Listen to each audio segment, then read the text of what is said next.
recurrentes. Así que, bueno, vamos a avanzar ya que es bastante, así que empecemos, muchachos. Lo primero que tenemos que conocer, por ejemplo, chicos, sobre incas, ¿no? Es que no es lo mismo decir incas o Tahuantinsuyo, ¿no? Pero en algunos casos podemos encontrar el tema también en algunos textos de apoyo con el título Tahuantinsuyo, ¿no? Comúnmente se utiliza Tahuantinsuyo para referirnos al imperio formado por los incas, no te olvides, al imperio establecido por los incas. Eh, pero, ¿qué significa en sí Tahuantinsuyo? Ya que no es exactamente tampoco el, el imperio inca, ¿no? Hubo un simulacro de examen de admisión en San Marcos donde justamente preguntaban, ¿no? ¿Qué significa el término Tahuantinsuyo? A ver, ¿qué significa esto de Tahuantinsuyo? Tahuantinsuyo significa, ujú, muy bien, por ahí, claro, claro, Carla, muy bien, mira, Tawan, el término Tawan, chicos, proviene de una voz quechua, Huk Iskay Kinsan Tawan, que es cuatro, el término suyo, que significa región, y el término Inti, ¿no? Modificado en medio, que significaría, ¿no? El sol, por lo tanto serían las cuatro regiones del sol, eso es lo que significaría Tahuantinsuyo. Ahora, ¿qué es lo que debemos conocer sobre el estado inca, ¿no? O el territorio incaico? Primero, la ubicación. Recuerden que los incas inicialmente, chicos, se establecieron en el valle del río Acamama, donde fundaron su capital, la ciudad del Cusco. No te vayas a olvidar, que en quechua significa, ¿no? También traducido del quechua al español, significa ombligo del mundo. Esta fue la capital de los incas, no te olvides, Valle de Acamama. A partir de este lugar, los incas fueron expandiéndose y construyendo un gran imperio. Ahora, cuando hablamos nosotros, por ejemplo, del territorio inca, ¿no? Si hablamos, por ejemplo, del territorio en su máxima expansión, la pregunta sería, ¿durante el gobierno de qué gobernante inca? ¿Sí? ¿Durante el gobierno de qué inca se terminó logrando la máxima expansión? A ver. A ver, ponte a pensar. Y bueno, también otra pregunta podría ser, ¿qué territorios conformaron, ujú, qué territorios conformaron el imperio de los incas? Es otra pregunta, ¿no? ¿Qué países formaron parte, ¿no? del territorio incaico? Y también ha venido preguntas de examen de admisión en relación a eso, ¿no? No en San Marcos, pero ha venido. Y bueno, también es importantísimo, muy bien Urco, excelente. Muy bien, Huayna Cápac, máxima expansión, excelente, muy bien, muy bien. Y bueno, por ahí de repente recordar, ¿no? Que cuando el Cusco termina siendo fundado, chicos, la forma en la cual viene siendo establecida el Cusco viene a ser la siguiente, en forma de una especie de puma, ya, no te vayas a olvidar. Aunque sin cabeza, ¿no? La cabeza de este puma, que los arqueólogos denominan, sería construida después, sería el templo, ¿no? O la construcción de Sacsayhuamán, lo que terminaría de ser, ¿no? En la cabeza de este puma. Ahora, recuerden que también cuando se establece la fundación del Cusco, se establecen dos grandes zonas. La zona del Urin Cusco, que es el Bajo Cusco, miren, y la zona del Anan Cusco, que viene a ser el Alto Cusco. Esto por la geografía o el relieve, chicos, recuerden. Bajo Cusco, no te olvides, Bajo Cusco, zona geográficamente llana, plana, la parte inferior, ¿no? Y las zonas altas, las montañas, a eso se le denomina como Anancusco. Obviamente los primeros pobladores incas que se establecieron y construyeron sus viviendas fueron en el Bajo Cusco. Los que llegaron después, ¿no? Construyeron sus viviendas en la parte alta, de ahí viene el nombre Anancusco, ¿ya? El Anancusco y el Alto Cusco. Ahora, muy bien, miren, este es el territorio inca en su máxima expansión, como muy bien lo ha respondido por ahí Alex, ¿no? El estado inca logra su máxima expansión durante el gobierno de Huayna Cápac. y abarca ¿qué países? Miren por aquí, abarca los territorios de Colombia, ¿no? Ecuador, Perú, parte de Bolivia, Argentina y también un sector de Chile, no te olvides. Sí, ten cuidado, son 6 países. Ahora, también podemos darnos cuenta de que el imperio, por políticas de Estado y para mejorar la administración, sobre todo el control de este territorio, el gobernante inca Pachacútec dividió el estado, el territorio incaico en 4 partes, en 4 regiones, en 4 suyos. Ujú. Ahora, ¿cuáles son esos suyos? Fácil, ¿no? Chinchaysuyo, Collasuyo, Antisuyo y Contisuyo. También te pueden preguntar tal vez cuál de estos suyos es el más extenso. A ver, puede ser pregunta. ¿Qué responderías? ¿Cuál es el suyo más extenso, muchachos? A ver, a ver, a ver, a ver, a ver. Ujú. Claro, muy bien, excelente. Por ahí, Kevin, muy bien, Alex. El suyo más extenso viene a ser el Collasuyo. Pues. Muy bien, Ángelo, excelente, excelente. Muy bien, Jimena, muy bien, muy bien. Ahora, recuerden que aparte de la extensión, el Collasuyo es el suyo dedicado principalmente a la actividad ganadera, no te olvides. Es un suyo dedicado principalmente a eso, a la actividad ganadera. Por otro lado, también nos pueden preguntar lo contrario, ¿no? ¿Cuál es el suyo más pequeño? Puede ser pregunta. Si te preguntasen eso, tu respuesta sería fácil, ¿no? El contisuyo. Ahí está, no te vayas a olvidar de esto. Ahora, ¿qué pasa si nos preguntan cuál es el suyo que abarca territorios de la Amazonía? A ver, ¿cuál sería el suyo que abarca territorios de la Amazonía, muchachos? En ese caso, la respuesta sería el antisuyo. Ujú. Una pregunta que decía así, ¿no? En algún momento en examen de admisión, los incas adoraron a diversos dioses, entre mayores y menores. Una de las principales deidades adoradas fue el dios de Pachacamac, cuyo principal centro de adoración se ubicó en, y tú tenías que marcar uno de los suyos. ¿Qué suyo hubieses marcado tú? Ujú. A ver, claro, por lógica, chicos, ¿no? Sabemos que el centro de adoración a esta deidad se ubica en el sur de Lima, en Lurín, donde está justamente el santuario de Pachacamac. Por lo tanto, la pregunta sería, ¿en qué suyo se ubica Lima, no? En pocas palabras. Y la respuesta, muy bien, Angelo, muy bien, Kevin, sería Chinchaysuyo. Esa es una pregunta que vino en examen, ¿no?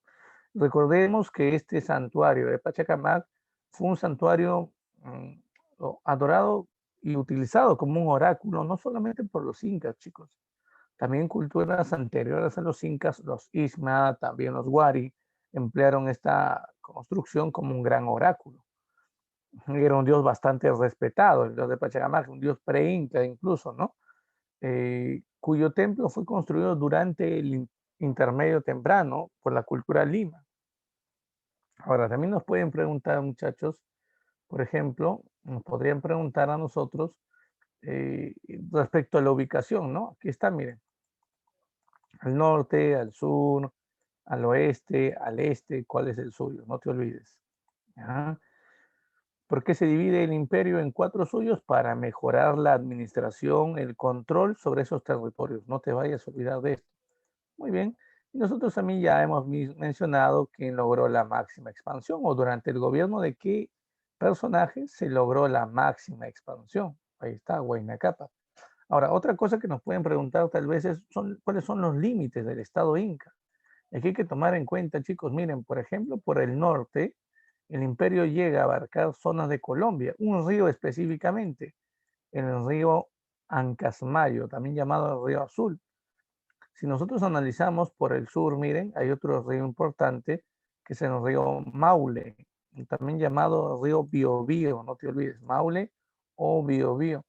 Por la zona oeste, mire por aquí, la zona oeste, ¿no? Claro, abarca aquí, abarca territorios, miren, abarca territorios limítrofes con el Océano Pacífico.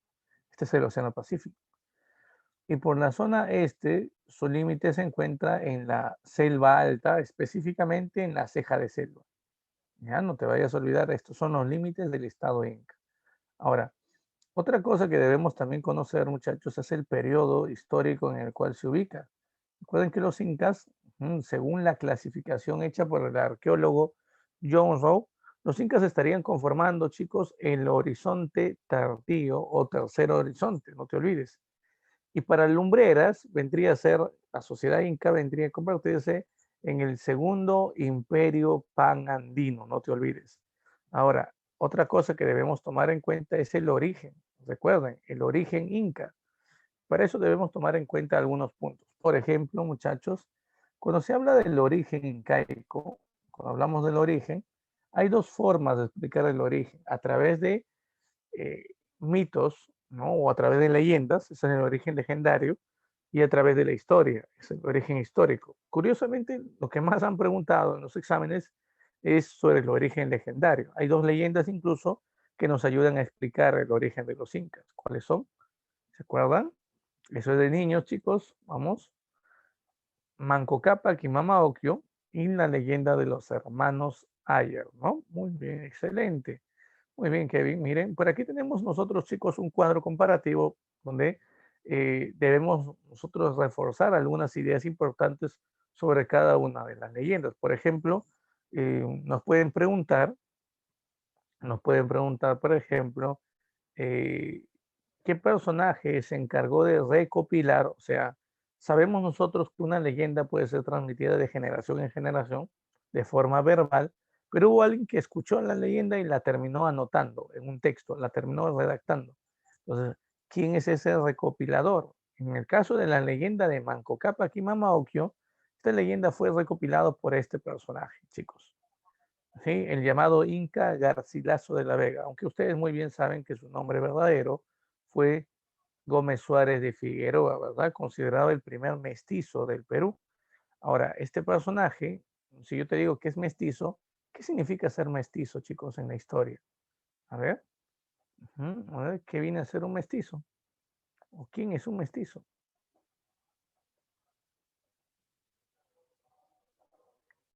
A ver, a ver, a ver, a ver, a ver, a ver. Muy bien, excelente. El hijo de un español y de un indígena. Eso se denomina muy bien, Cristina, eso se denomina, muy bien, Camila, a eso se denomina como mestizo. Ahora, recuerden que él recopila esta leyenda en una de sus obras titulada Los comentarios reales de los incas. Ahora, la leyenda empieza señalando, chicos, la Pacarina Inca. ¿Cuál es la Pacarina Inca según esta leyenda? Recuerden que el término Pacarina también fue en algún momento motivo de pregunta. Pacarina hace mención, chicos, a un lugar de origen, a un lugar sagrado de origen. Y en el caso de la leyenda de Manco Cápac y Mama Ocllo, el lugar de origen de los incas vendría a ser el lago Titicaca, no te olvides.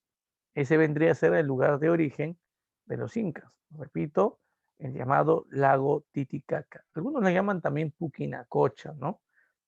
Incluso la leyenda puede ser también entendida o conocida como la leyenda de Puquinacocha. Ahora, eh, es el dios Inti el que participa en esta leyenda, quien envía a sus hijos, Manco Cápac y Mama Ocllo, con una misión, la misión de fundar una gran ciudad. En el lugar donde se hundiese la varita de oro que llevaba Manco Cápac en la mano, ahí deberían fundar esa ciudad. Bueno, al final, la varita se termina hundiendo en un cerro llamado Guanacaure, lugar que es elegido por estos personajes para fundar esa gran ciudad. Ahora, ¿se funda el Cusco? Sí. ¿La leyenda explica eso? Claro que sí. Pero también la leyenda nos muestra, chicos, en la parte final a los incas como un pueblo civilizador. Es decir, cuando ellos llegan al Cusco, el Cusco no es que haya estado desolado. En el Cusco habían personas viviendo. Ujú. Pero esas personas no conocían, por ejemplo, la agricultura, no conocían la textilería, y lo que van a hacer Manco Cápac y Mama Ocllo es educarlos, civilizarlos, no te olvides. Ahora, si ustedes han leído esto, pueden confirmar, porque sí, en la parte final decía eso. Bueno, si no, eh, bueno, solamente acuérdate que el objetivo de esta leyenda no solamente es explicar la fundación del Cusco, sino mostrar a los incas como un pueblo, ¿no?, superior a los que ya habían en el Cusco, ¿no? Superior en conocimientos. Ahora, tenemos también la leyenda de los hermanos Ayer. Esa leyenda es importantísimo, chicos, porque la leyenda de los hermanos Ayer también nos explica la fundación de la ciudad del Cusco. Ahora, quien se encargó de recopilar esta leyenda fue nada más y nada menos que el cronista español Juan de Betanzos, no te olvides, en una obra titulada como Suma y Narración de los Incas, es una crónica. No te olvides que, recuerden esto, no se olviden, chicos, que las crónicas son documentos escritos creados sobre todo en el siglo XVI y que nos ayudan a reforzar los conocimientos sobre el Estado Inca o sobre el proceso de invasión española al territorio incaico. Se denomina cronista a aquella persona que vive en el momento de los hechos, ¿no?, y que va describiendo los acontecimientos que ocurrieron eh, a través del tiempo. Ahora, debemos también tomar en cuenta, chicos, que la Pacarina Inca, según esta leyenda, viene a ser el Cerro Tamputoco, ubicado en una región llamada Pacaritambo. Según la leyenda, 4 hermanos y 4 hermanas salieron de la cueva central de este cerro llamado el Capac Toco, con el objetivo de fundar una ciudad, enviados por el dios Huiracocha. Ese es el dios que participa en esta leyenda. Ahora, entre los hermanos va surgiendo rivalidades, enfrentamientos, ¿verdad? Envidia incluso. Recuerden que el primero que envidiaron fue a Ayarcachi, que era el más fuerte. Lo terminaron encerrando en una cueva. Ayar, por ejemplo, Auca terminó convertido en piedra. Y Ayar Uchu terminó convertido en ave. El único que al final pudo fundar la ciudad de Cusco fue Ayar Manco. Ahora, este Ayar Manco es el mismo Manco Cápac de la otra leyenda. Entonces, ambas leyendas coinciden en la idea de explicarnos la fundación del Cusco, pero también recordemos que si interpretamos la leyenda de los hermanos Ayar, la pelea entre los hermanos en verdad representa, chicos, al enfrentamiento que los incas tuvieron que hacer contra otros pueblos que vivían en el Cusco. Es decir, cuando ellos llegaron al Cusco, chicos, el Cusco estaba poblado por otros pueblos. Entonces, para ellos establecerse en el Cusco, tuvieron que enfrentar a esos pueblos. Al final, ¿no? Cuando se, cuando se da lectura, por ejemplo, en esa parte donde Ayar Manco funda el Cusco, eso significa que el pueblo de los incas, encabezado por Ayar Manco, terminó dominando a los otros pueblos y terminó estableciéndose en el Cusco. Entonces, en este caso, la leyenda trata de mostrarnos a los incas como un pueblo o como una tribu vencedora en el Cusco. Entonces, es importante tomar en cuenta esto. En base a estas leyendas se puede obtener, chicos, una interpretación. Por ejemplo, es imposible de repente señalar, ¿no?, o asegurar que los incas hayan podido salir del lago Titicaca, pero lo que sí podemos nosotros confirmar, muchachos, es que los incas eh, hayan podido, por ejemplo, originarse en una región cercana al lago Titicaca o en aquella región donde se ubica el lago Titicaca. Estamos hablando de la meseta del Collao, por ejemplo. Y la única cultura que se estableció anterior a los incas, ¿no?, y que pudo dar origen a los incas, fue en la cultura tiahuanaco. ¿Qué pasó con los tiahuanacos? Eso ya lo hemos explicado, chicos. En sus últimos años de existencia, los tiahuanacos fueron invadidos por diferentes pueblos denominados como aymaras. Estos reinos o pueblos aymaras enfrentaron a los tiahuanacos por el control de la meseta del Collao. Los militares tiahuanacos fueron superados por los militares aymaras. Entonces, a los sacerdotes tiahuanacos no les quedó otra que huir. Ahora, hay una etnia tiahuanaco denominada así. Acuérdate de esto, por favor, la etnia puquina. Ujú. Estos puquinas, llamados también taipicalas, ¿por qué se le da el nombre de taipicalas, chicos? A ver, ¿se acuerdan? ¿Por qué a los tiahuanacos los podemos llamar también taipicalas? A ver, ¿de dónde proviene ese término?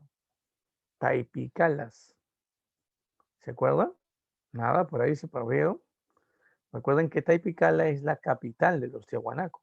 Por eso se le puede llamar así también, los Puquinas o Taipicalas. Muy bien por ahí, Camila.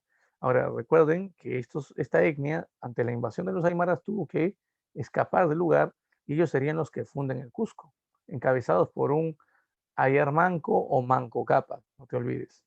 Entonces, en pocas palabras, chicos, los incas descienden de los tiahuanacos, no te olvides.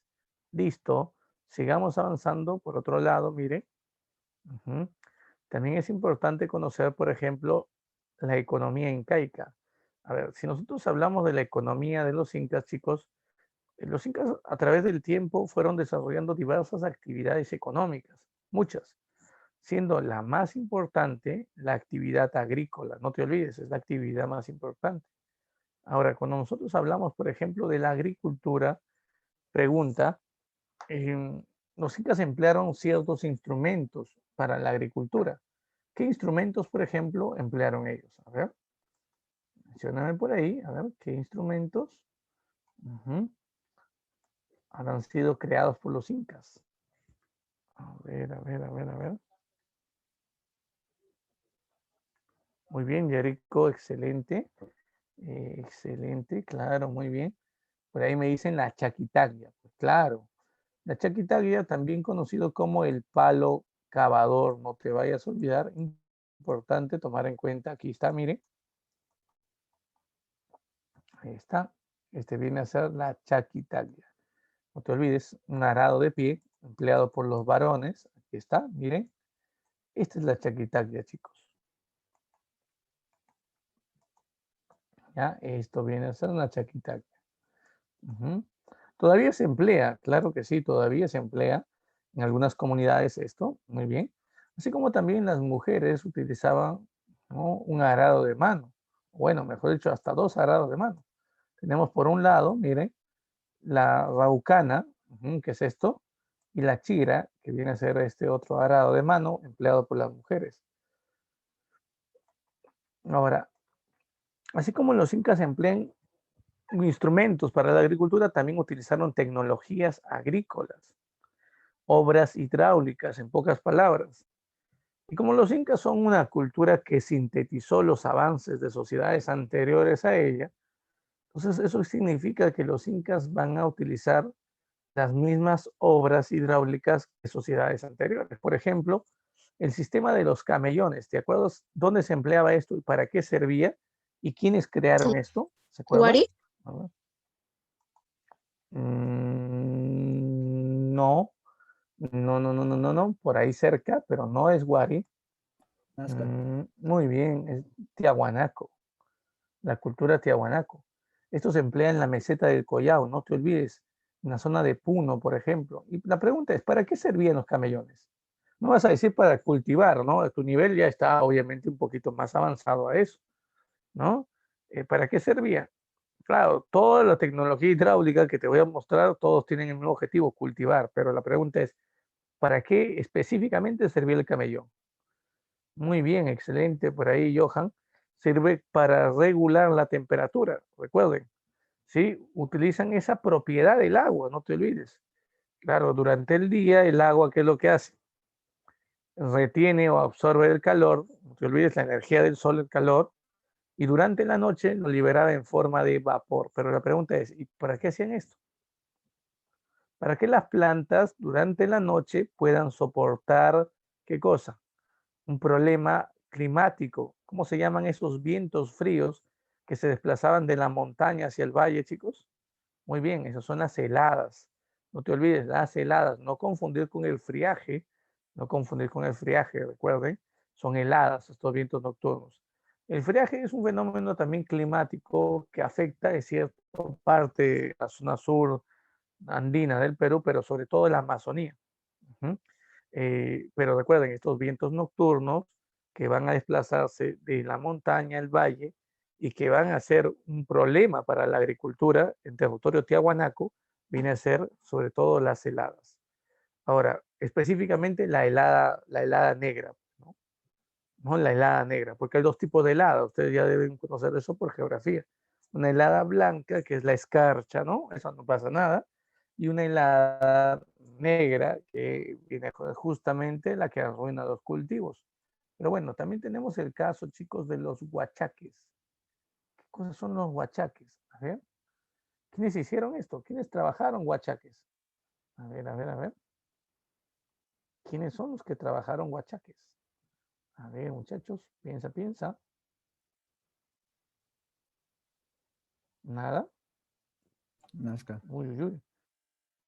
Nazca, los Nazca hicieron galerías filtrantes, no te olvides, para poder extraer agua del subsuelo. Los huachaques son chacras hundidas para poder cultivar ¿dónde? Para poder cultivar en zonas pantanosas, ¿no? Sobre todo totora. Muy bien, excelente. Eso es la cultura chimú. Eso es la cultura chimú, chicos, ¿ya? Chimú. Ahora, el sistema de los andenes. ¿Se acuerdan qué son los andenes o ya se olvidaron? A ver, a ver, a ver. Esto, por ejemplo, son los camellones. Esta última imagen aquí.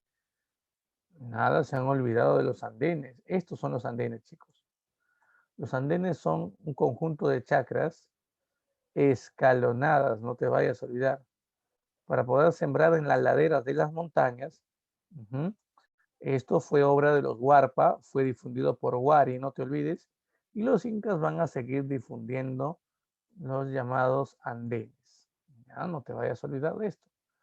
Aunque recuerda también, chicos, que los incas van a crear esto. Andenes circulares. A esto se llama moray. Esto es creación incaica. Es una zona de experimentación agrícola que geográficamente se ubicaba, chicos, en zonas o en medio de zonas montañosas, no te vayas a olvidar. En medio de zonas montañosas. ¿Ya? No te vayas a olvidar de esto. Ahora, una de las cosas que debemos, por ejemplo, tomar en cuenta, chicos, una de las cosas que debemos tomar en cuenta es que cómo funciona esto, ¿no? Para la experimentación agrícola. Por ejemplo, pues los incas podían cultivar diversos productos aclimatados a temperaturas distintas en un solo espacio geográfico. En el centro, por ejemplo, cultivaban ¿qué cosa? Productos de mediana, ¿no? Temperatura o de alta temperatura, o productos que crecían en zonas cálidas, mientras que en la periferia, en las partes más altas, sembraban, por ejemplo, productos cuyo clima, ¿no? apropiado para su crecimiento eran climas fríos. ¿Ya? Entonces, ese tipo de experimentos se terminaba realizando en el Moray. También pudieron ellos utilizar el Moray para poder cultivar diversas variedades de papa en un solo espacio. Ahora, también los incas realizaron el sistema de control vertical de pisos ecológicos. Pregunta, ¿para qué servía esto? Esto que también se le conocía como sistema de archipiélagos humanos, ¿se acuerdan? ¿Se acuerdan o no? Esta imagen ya no podemos conocer, ¿ah? Claro, esta imagen es conocida, chicos. ¿Se acuerdan o no? A ver, a ver, a ver, a ver. ¿Para qué servía eso? Los tiahuanaco habían realizado eso anteriormente. ¿Se acuerdan? Consistía en enviar a parte de tu población a poblar, a colonizar diversos lugares ubicados en una distinta altitud geográfica a la capital, por ejemplo, Inca, a la ciudad donde ellos vivían, y el objetivo era obtener, ¿qué cosa? Productos diversos. Muy bien, excelente, Johan, muy bien, Ángelo. Obtener una diversidad de productos, muy bien, una variedad, muy bien, Carla. Específicamente, chicos, obtener aquellos alimentos o aquellos recursos que los incas, por ejemplo, no podían obtener en la capital, en el Cusco. Por ejemplo, es imposible que en el Cusco pueda de repente sembrarse algodón. Así que enviaban aparte de estos mitimaes, ¿a dónde? A la zona de la costa. Y bueno, ellos sembraban en la costa el algodón y lo trasladaban al Cusco. Es un ejemplo, ¿no? Así como también podrían de repente obtener tunas, lúcuma, pacay, por ejemplo, ¿de dónde? De la zona yunga. Enviaban a sus mitimaes a la yunga y ellos obtenían esos productos de ese lugar. Entonces, importante tomar en cuenta esto, chicos. Control vertical de pisos ecológicos, sistema de enclaves humanos, sistema de archipiélagos humanos. Con esos tres nombres es conocido esto. El objetivo es obtener una complementariedad económica. ¿Qué significa eso? Todo lo que no pueden cultivar en su territorio original, pues el objetivo es obtenerlo a través de un sistema de colonización. Listo, a ver. Bueno, recuerden que también los incas le terminaban dando uso, chicos, al guano, al excremento, no te olvides tanto de aves como de llamas, así como también de alpacas. Está utilizado como un fertilizante natural, no te vayas a olvidar de eso. Muy bien, sigamos. Por otro lado, es también importante mencionarte, por ejemplo, ¿no?, los principios económicos. A ver, si nos preguntaran cuáles son los principios económicos incas, ¿qué responderías? A ver. Ujú.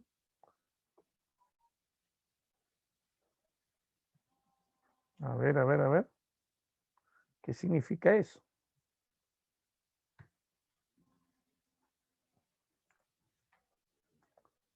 Muy bien, el principio de, muy bien, reciprocidad y redistribución. Pues claro, claro que sí, la reciprocidad y la redistribución. Ahora, la pregunta sería aquí bastante fácil, chicos. ¿Qué es o qué viene a ser la reciprocidad? Fácil, pues. Miren por aquí. Aquí está. La reciprocidad, chicos, se entiende como la prestación de ayuda mutua. No te vayas a olvidar. Que sí, la prestación de ayuda mutua. Ujú. Recuerda, en pocas palabras, muchachos, en pocas palabras, reciprocidad, por ejemplo, lo entendemos como la contraprestación, ¿no? Sobre todo de apoyo eh, o de trabajo, en este caso. Hay dos tipos de reciprocidad, por cierto. Mire, claro, muy bien, Jerico. La idea, ¿no?, de yo te ayudo y tú me apoyas, claro. O la idea de hoy por mí, mañana por ti, ¿no? Esa frase es bastante, de repente, ¿no?, bastante utilizada cuando se habla de reciprocidad, aunque hay que tener cuidado. Existe algo que se llama reciprocidad simétrica y existe algo que se llama reciprocidad asimétrica. La reciprocidad simétrica, por ejemplo, es aquella que se termina desarrollando, chicos, entre los ayllus. No te olvides, es aquella que se practica entre los ayllus. ¿Qué es un ayllu? Un ayllu es un pueblo, una comunidad, no te olvides. Si un pueblo ayuda a otro, ¿no? Por ejemplo, ¿no?, si el ayllu A ayuda al ayllu B, ahí todavía no existe reciprocidad. Pero en el momento en el cual el IUA necesite el apoyo de otros IUs y la IUB devuelva el apoyo recibido, apoyando al IUA, que lo apoyó antes, en ese caso se cumple la reciprocidad simétrica. Se llama simétrica porque se da en grupos sociales, ¿no?, de igual nivel, ¿no?, de igual jerarquía, no te vayas a olvidar. Pero también existe la reciprocidad asimétrica, que se da entre el Estado y los ayllus. Nosotros debemos entender que los ayllus tenían la obligación de que, los ayllus tenían la obligación, chicos, de mitar. ¿Qué significa esto de mitar? De trabajar de forma obligatoria, trabajar de forma obligatoria a favor del Estado inca, no te vayas a olvidar, a favor del Estado incaico. ¿Ya? No te vayas a olvidar de eso, por favor. Ahora, el Estado le pagaba algo a los habitantes del Ayllu por mitar, chicos, ¿sí o no? A ver, ¿qué me dices tú? A ver, a ver, a ver, a ver.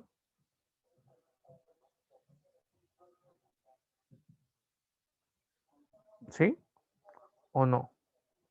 A ver, a ver, a ver. El Estado les terminaba, ¿no? A ver, les terminaba dando algo o no. No había un pago directo, ¿no? No es decir, tú trabajas y yo te doy algo inmediatamente, no. Pero el Estado, obviamente, chicos, terminaba, por ejemplo, una vez al año, durante el día de festividad sobre todo, miren, durante el día de fiesta para cada pueblo tenía su día de fiesta. Entonces el Estado se encargaba de enviar, de entregarle al pueblo a través del curaca. Para eso debemos entender, es a través del curaca, chicos. le entregaba, por ejemplo, ¿qué cosa? Un cargamento de productos enviados en llamas, podían enviarle alimentos, vestimenta, podían enviarse incluso también chicha de jora, no te vayas a olvidar todo eso.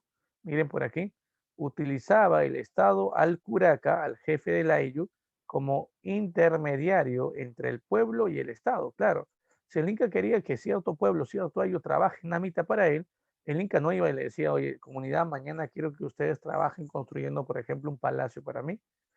Primero daba la orden al curaca y el curaca organizaba la mita, no te olvides, en favor del Estado. El pueblo directamente obedece al curaca, por lo tanto, por eso es importante utilizar al curaca como una bisagra social, chicos, como un enlace entre el pueblo y el Estado, no te vayas a olvidar. A ver, no sé si me están entendiendo hasta aquí, chicos, la importancia del curaca como intermediario y lo que viene a ser, ¿no? La entrega de productos, sobre todo de parte del Estado Inca al pueblo, como una forma de devolverle el esfuerzo otorgado, ¿no? En el cumplimiento de la meta. Ahora, a los alimentos, a la vestimenta, por ejemplo, entrega el Ayllu en compensación por el trabajo realizado en la mitad, a todo eso se le llama así también, chicos. Redistribución, no te vayas a olvidar. La redistribución, ¿ya? No te vayas a olvidar de esto. Por eso, chicos, recuerda, a ver, a esto se le puede llamar redistribución. A ver, por aquí.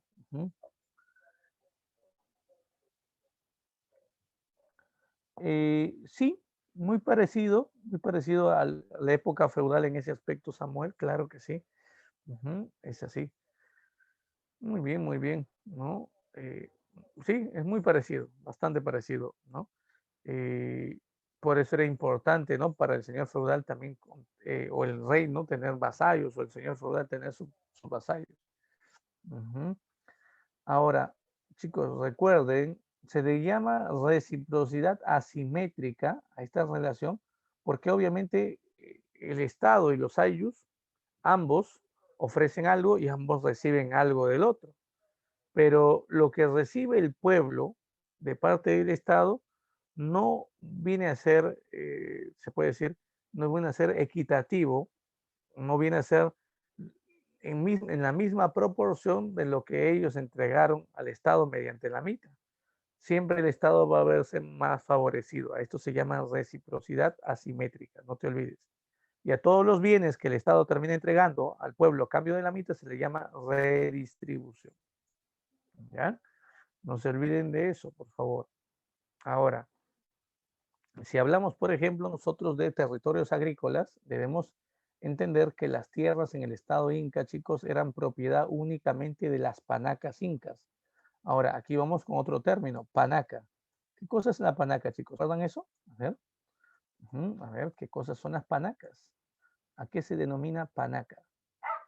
A ver, la panaca no es una casa, no.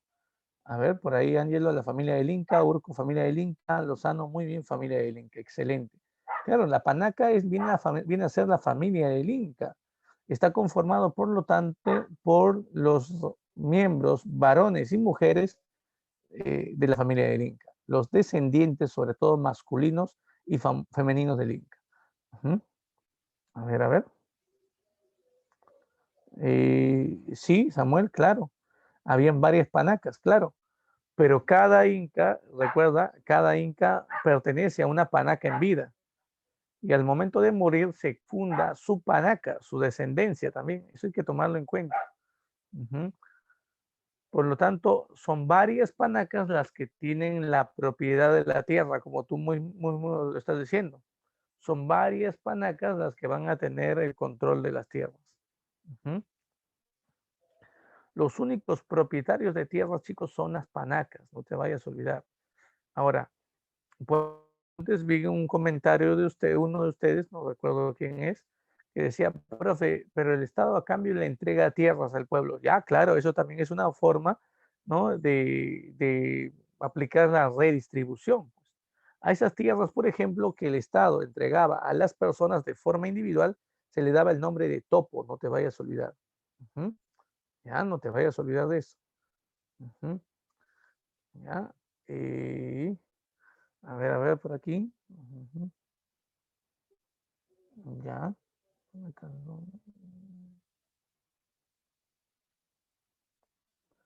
No necesariamente, Samuel, no necesariamente, porque recuerda, hay panacas que están emparentadas, ¿no? Incluso cada panaca tenía su propio beneficio. O sea, eh, si el Inca, por ejemplo, X, pertenecía a una panaca, por más que esa panaca ya no se encontrara en el poder, la panaca venía todavía administrando todos los bienes sobre tierras, los territorios que el Inca en vida, el Inca de su panaca, obviamente que en vida, eh, hubiese preservado, hubiese mantenido, ¿me entiendes? Ujú. ¿Ya? Eso. Lo que ocurre en el caso de Huáscar y Atahualpa es, lo que pasa es que Huáscar buscó acabar con el poder de las panacas. Huáscar, eso lo vamos a ver en la parte final, pero vamos adelantando un poquito. Huáscar le va quitando la propiedad de tierras a las panacas, a todas las panacas, excepto a una, a la panaca de Tupac Yupanqui. Entonces, en ese caso, las panacas, las otras panacas, entre ellas la panaca de Pachacute, que era una panaca muy poderosa, queda resentida, pues obviamente con Huáscar, ¿no? Por esa política que prácticamente los afecta económicamente. ¿Me entiendes? Entonces, ese tipo de cosas sí podía hacer. Pero antes no, eso no, porque cada panaca mantenía el poder, mantenía la propiedad sobre las tierras que el Inca de su panaca conquistó en vida. Entonces, recuerda que una de las funciones, eso es importante, chicos, una de las funciones de cada panaca, por ejemplo, es eso, administrar los bienes del Inca. Es una de sus funciones. Y bueno, volviendo nuevamente a este punto, las panacas son los únicos propietarios de las tierras del Estado. Entonces, la pregunta es, si nosotros sabemos que las personas, los habitantes del pueblo de un ayllu, recibían tierras por parte del Estado, los llamados topos, no sé si ustedes van entendiendo o están entendiendo esta parte, chicos. Ujú. Entonces, si, si existe, ¿no?, ese reparto de topos, la pregunta es, ¿el topo no es propiedad entonces de la persona o sí, del individuo? Esa es la pregunta. ¿No? Esa es la pregunta. Y la respuesta sería no, pues chicos. La tierra únicamente es propiedad de las panacas. No te vayas a olvidar. ¿Ya? No te vayas a olvidar de esto. La tierra es únicamente propiedad de las panacas. Profe, y la tierra que le entregan a las personas, eso es en calidad de usufructo.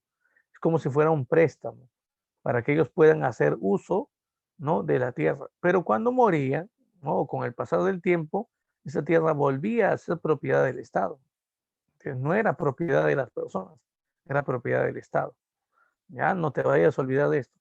Ahora, por ahí, profe, ¿cuántas panacas existieron? Bueno, cada inca tenía su propia panaca, por lo tanto, en teoría deberían haber 13 panacas, ¿no? Ujú. Ahí está. Ahora, recuerda, la panaca de cada inca se va formando cuando el inca muere. Es decir, el inca Pachacute gobierna, él pertenece a la panaca de su padre, pero cuando asume el cargo de inca, ya no tiene panaca y él va construyendo su panaca. Entonces, al morir, se funda oficialmente su panaca. Entonces, cada gobernante inca tenía su propia panaca. Ujú. Pero bueno, ahora, cuando hablamos nosotros de división de tierras, chicos, hay tres tipos de tierras. Por ejemplo, está la tierra del Inca, la tierra del Sol y la tierra del aire. Estas últimas se denominan como marcas también. Así se les llama marcas, muchachos. Ya, no te vayas a olvidar, se le da el nombre de marcas. Ahora, una de las cosas que, por ejemplo, debemos tomar en cuenta nosotros, aquí una de las cosas importantes que debemos tomar en cuenta es lo siguiente. Las tierras del Inca, ujú, todo lo que se cultivase en esto, en este lugar, en este espacio, sería destinado al final al Estado o al propio Inca, no te vayas a olvidar. ¿Ya? Eso es importante. Ahora, todo lo que se terminase, por ejemplo, obteniendo como cultivos de la Tierra del Sol era destinado al culto religioso, en honor, en honor al Sol o en honor, también no te olvides, a otros dioses. Eso sobre todo era consumido, ¿no?, por las personas en las celebraciones religiosas, no te vayas a olvidar. Y ahora, las tierras del Ayllu podrían ser divididas en dos tipos, los sapsis y los topos. ¿Cuál es la diferencia? El sapsi es la tierra, ¿no?, entregada a todo el Ayllu, ¿no? Es una tierra colectiva y que puede ser usada por todos los miembros del Ayllu. En cambio, el topo es una tierra de carácter individual. Eso es entregada a cada persona, a cada familia. No te vayas a olvidar. Podemos poner un ejemplo aquí, ¿no?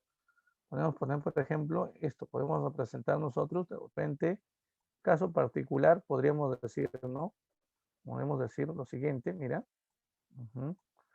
De repente, por aquí, ¿no?, podemos representar, no sé, el lugar por donde vives tú. Mira. Podríamos decir lo siguiente, mira. Cada uno de estos espacios, cada uno de estos cuadritos, vendría a ser la casa, ¿no? De repente esta es tu casa.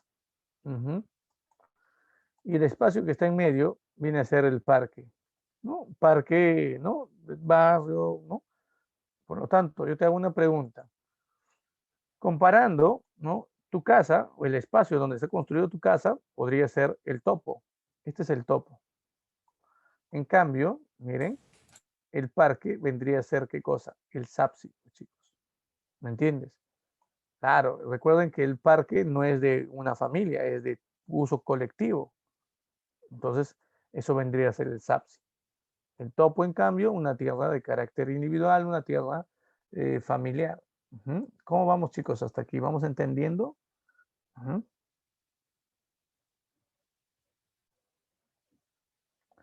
Eh, el Inca era elegido mediante una prueba llamada el Guarachico y es el más apto de todos los hijos, el más apto.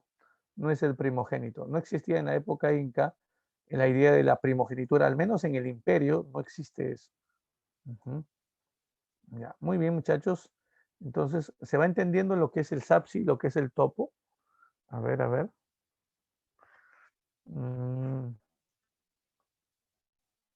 Ya, muy bien, a ver. Entonces, la siguiente pregunta sería, chicos, ¿y qué cosa es un topo? ¿Y cuándo las personas pueden recibir los topos? ¿En qué momento? ¿Toda persona podría recibir el topo desde su nacimiento? ¿Sí o no? A ver, muchachos.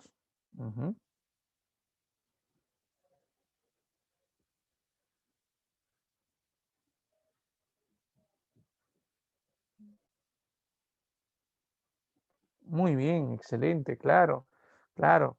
Para eso tenían las personas que unirse, ¿no? No es un matrimonio, es una convivencia, no te olvides. Es lo que nosotros normalmente o legalmente se conoce como unión de hecho.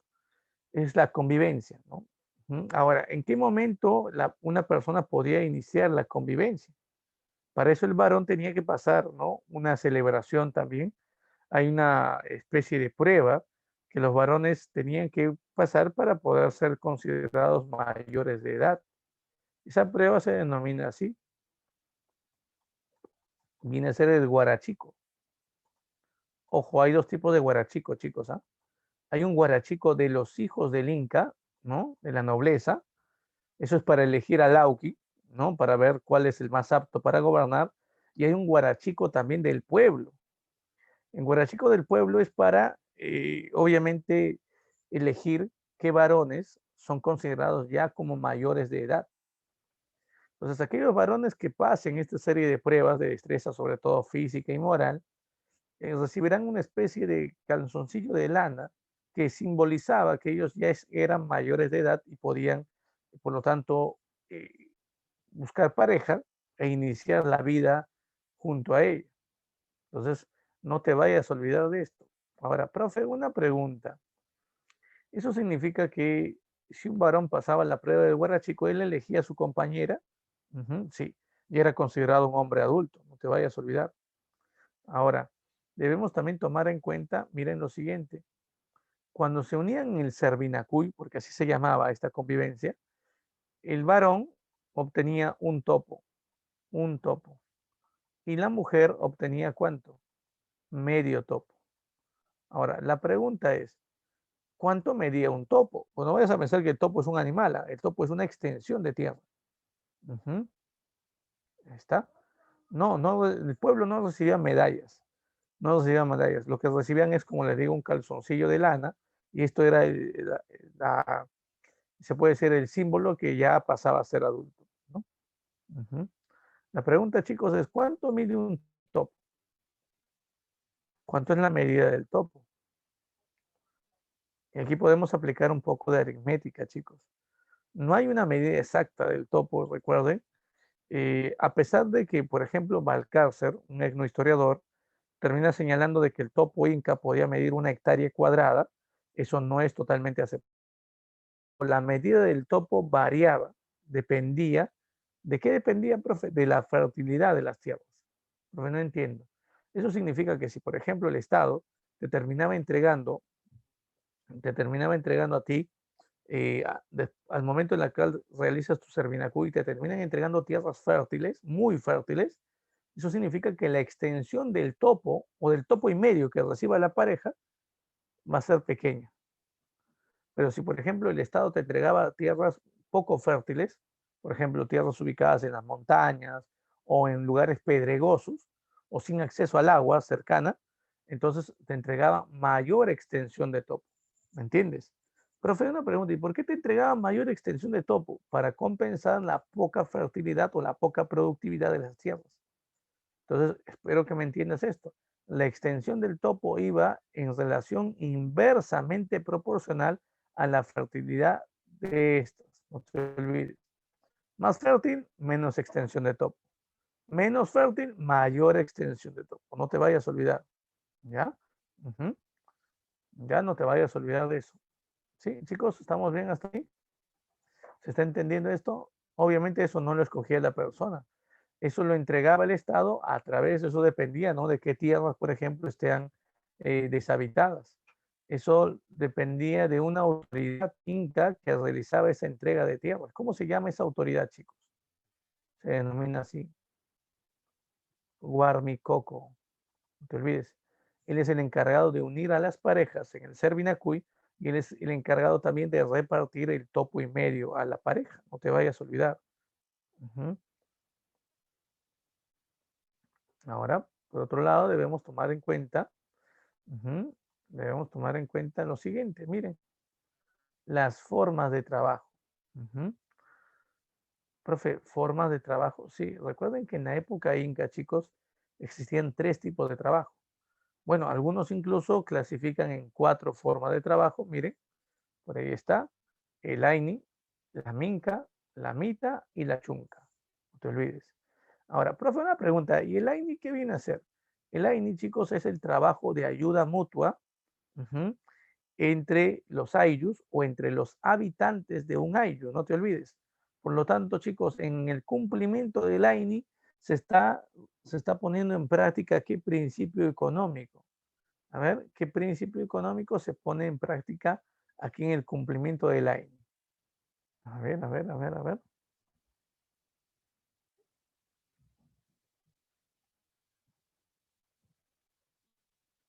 Muy bien, excelente, claro, es la reciprocidad, claro, simétrica.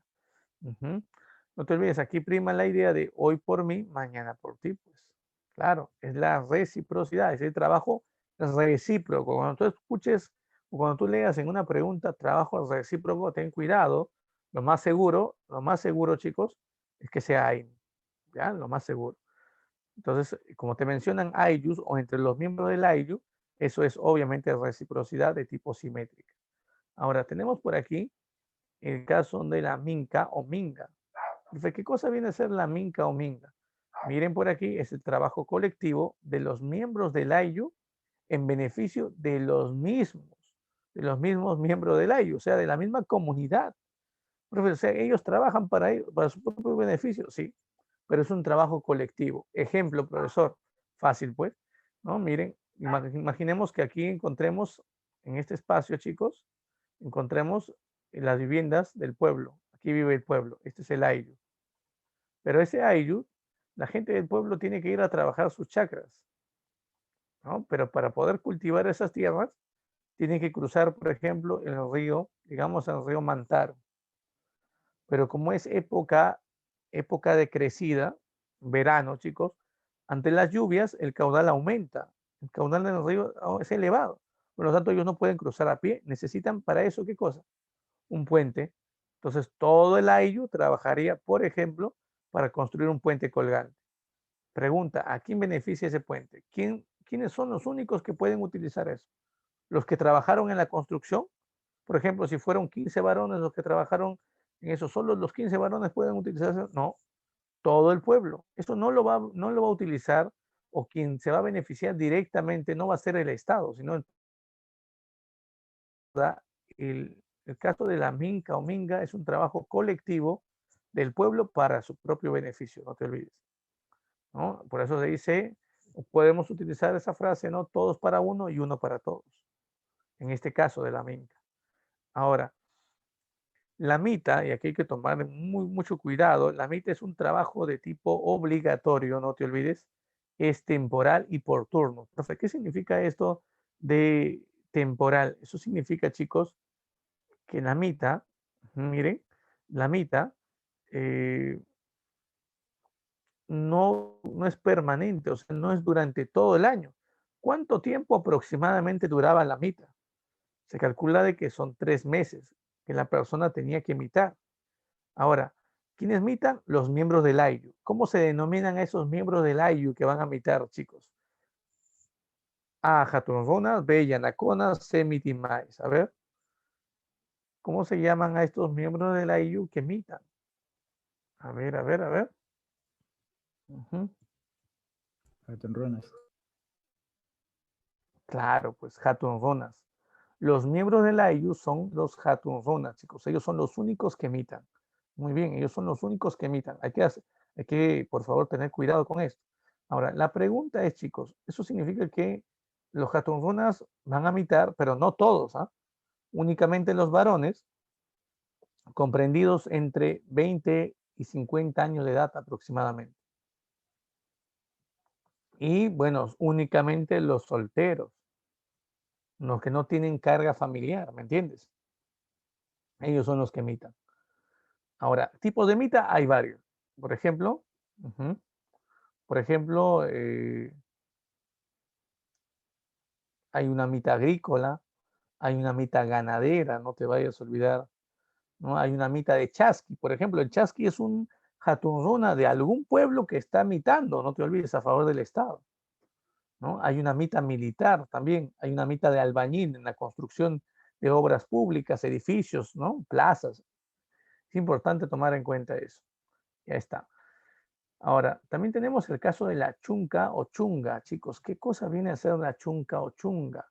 Esto viene a ser, no te olvides, eh, miren, esto viene a ser trabajos colectivos, no te vayas a olvidar, ujú, eh, en casos hechos, en caso de desastres naturales. No te vayas a olvidar. Trabajo colectivo en caso de desastre natural. No te vayas a olvidar. ¿Ya? Importante tomar en cuenta eso. Muy, muy importante. ¿Sí? Eh, ahora, algunos que plantean incluso que la chunca era realizado mayormente por mujeres. Hay que tener cuidado, ¿no? Hay algunos historiadores que afirman eso. Muy bien. Ahora, mm, vamos a hacer una pregunta, chicos. A ver, vamos a hacer una pregunta. Si, por ejemplo, dentro de un ayllu se quiere construir una huaca o un templo para alguna deidad, algún dios, la pregunta es, muchachos, ¿qué tipo de trabajo se emplea?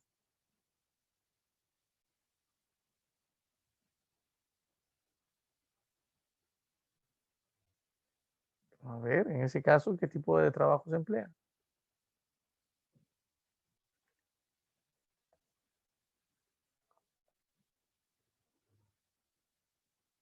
Obviamente la construcción va a ser realizada en un SAPSI, pues, ¿no?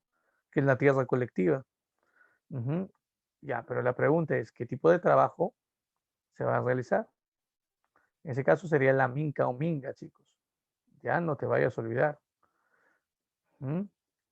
¿Ya? Esta vendría a ser la forma de trabajo. ¿Ya? No te vayas a olvidar de eso. Muy bien. Sigamos. Por otro lado, chicos, los incas también tuvieron otras actividades económicas, practicaron otras actividades. Por ejemplo, practicaron la ganadería, se dedicaron a la pesca, no te vayas a olvidar, también al trueque, ¿no? El comercio directo, no te vayas a olvidar de esto. Muy, muy importante, muchachos. Sigamos avanzando. Miren, por otro lado, miren por aquí, ahí está.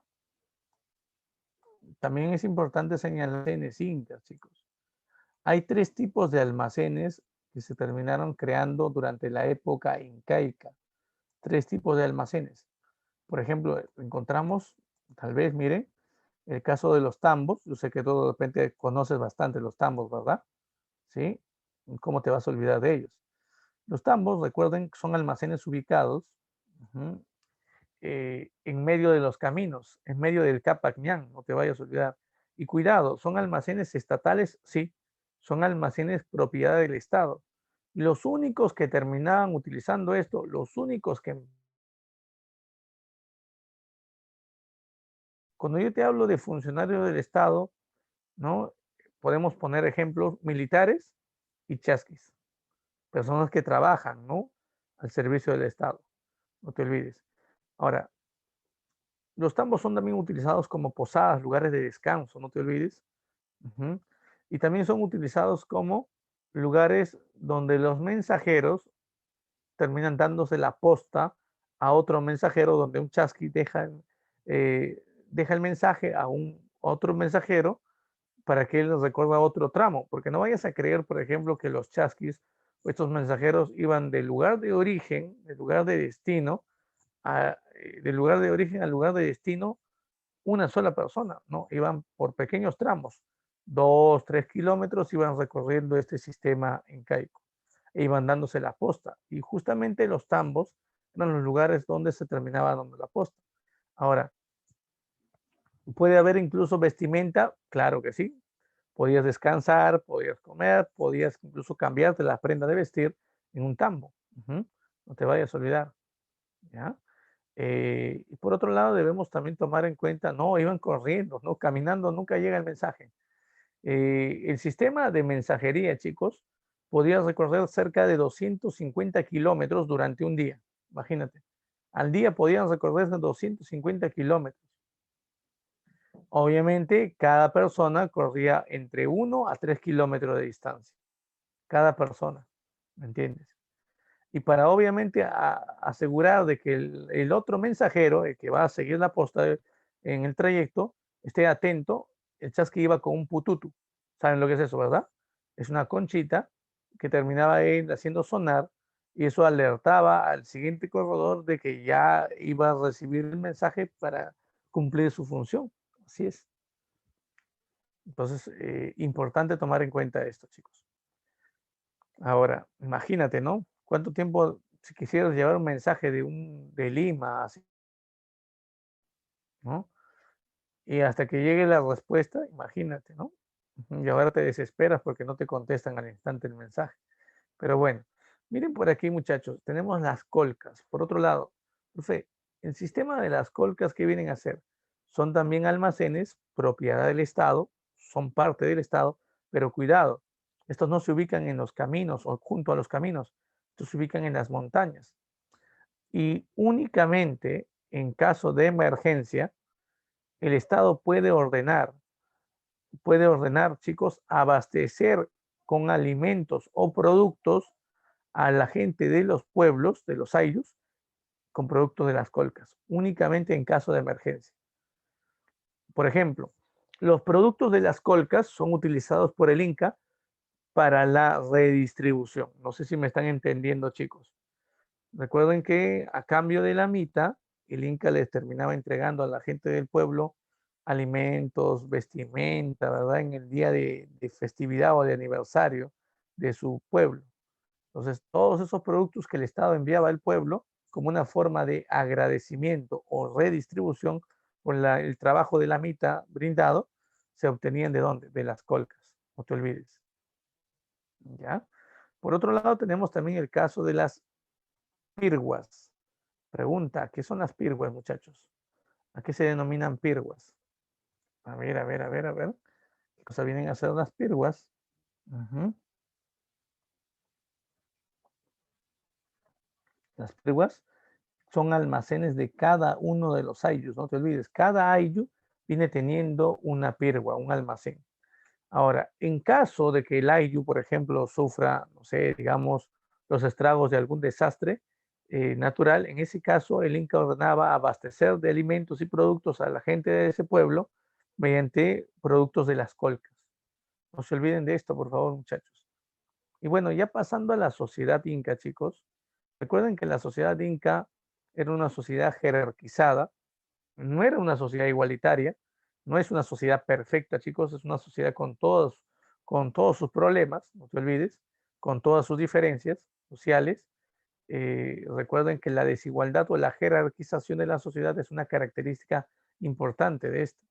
Ahora debemos tomar en cuenta, por ejemplo, nosotros, ¿no? Entonces que la sociedad inca era clasista. ¿Qué pasa si nos preguntan en un examen cuál es la base de organización social incaica, chicos? En la actualidad, por ejemplo, el núcleo o la base de la organización social es la familia. Eso lo sabes por cívica. Pero la pregunta es, en la época inca, ¿cuál era la base de la organización social? ¿Era también la familia?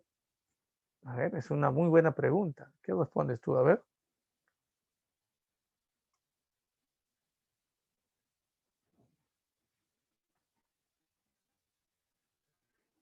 Chicos, la base de la organización familiar, mejor dicho, de la organización social no era la familia. Muy bien, Gianfranco, era el ayllu. No te olvides, el ayllu. Ahora, no te olvides, los miembros del ayllu están unidos a través de diversos vínculos. Pueden ser vínculos sanguíneos, por supuesto. Vínculos religiosos, claro. Profe, ¿cuál es un vínculo religioso que une al ayllu? Por ejemplo, todos los miembros del ayllu creen en un tótem, en un antepasado en común, en un ancestro en común. Todos los miembros del ayllu también creen en la misma pacarina. Creen que su pueblo se originó de un tótem, de un ancestro en común, de un antepasado en común que salió de una pacarina. Recuerden que la pacarina es el lugar de origen. La pacarina puede ser un manantial, puede ser un puquio, la pacarina puede ser una cueva, ¿me entiendes? Entonces la idea, chicos, el pueblo del Ayllu en este caso, la idea del Ayllu, chicos, es que todos descienden de un ancestro en común, un tótem, pero también todos se originaron de la misma pacarina. Son descendientes, ¿no? de, del mismo fundador y se originó este pueblo en la misma pacarina. Es, por ejemplo, un vínculo de unión religiosa. También hay un vínculo económico, por supuesto, porque los miembros del AIO, chicos, se organizan, ¿no? Repartiéndose funciones económicas para poder subsistir. Ahora, también hay un vínculo político, claro que sí, porque todos los miembros del AIU respetan al curaca y aceptan que el curaca es el jefe local del AIU, no te olvides. Ahora, el curaca puede ser denominado también Sinchi, podría ser denominado Sinchi, cuando se encontraban en caso de conflictos militares. En caso de, por ejemplo, que el Estado Inca se encuentre en conflicto con algún otro pueblo, en ese caso se comenzaba a llamar al servicio militar obligatorio, a la mita militar, y los curacas adoptaban el nombre o el cargo de Sinchi, que es jefe militar del Ayllu. Si en caso el curaca era, no tenía algún problema físico o algún inconveniente para cumplir la función como Sinchi, delegaba esa función a otro personaje, no te olvides. Así como también, no te olvides, por ejemplo, el curaca podría ser denominado como Collana, ¿sí? Se le da el nombre de Collana cuando dirige trabajos agrícolas, no te vayas a olvidar. Cuando dirige las tropas del Ayllu se le llama Sinchi, cuando dirige trabajos agrícolas se llama Collana, ya no te vayas a olvidar de eso. Muy bien, sigamos avanzando, miren por aquí.